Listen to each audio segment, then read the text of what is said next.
Welcome to our next video in the series here in Idaho, where we're doing a roof. Yeah, recover. So that first section we went over, what did we do over there? 1/2-inch high density board.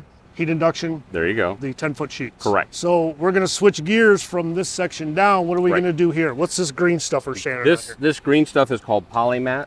It's about 10 foot wide by about 600 foot long. And what it is a separator. And the separator is because you can separate with insulation, you can separate with fleece, or you can separate with Polymat. So there's no right or wrong way to do it, but you can't take smooth TPO membrane and put it directly to an existing roof, right? Can I go directly to a plywood deck with smooth without a separator board? If it is screwed, not nailed per our specifications. On the joist, the plywood screwed, we're good to go. Yep. So We're worried about nail back out. So is there any advantage to using this over a separator board? I mean, You mean over an insulation board? yeah, it's any type. Oh, well, it's less expensive, number one. Number two, it's 600 foot long. So if you're on a nice wide open warehouse, Kick and go. just kick and go.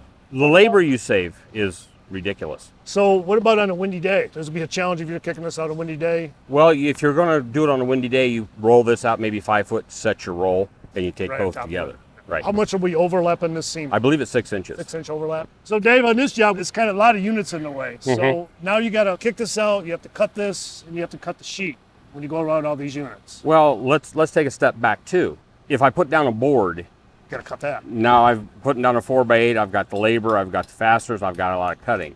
If I put Polymat down with smooth, I'm putting out 2 rolls, the Polymat and the sheet. If I'm doing fleece-back, I'm only putting out 1 roll, 1 cut. Because you got the fuzzy stuff on the back, right? The fuzzies, That's yes. the technical Well, term yeah, for the fuzzies, fleece. yeah. So again, there's no really right or wrong way to do it. No, it's just whatever you think will work best in your situation. And the reason why we're showing you just different ways of attaching the smooth membrane. Yes, options.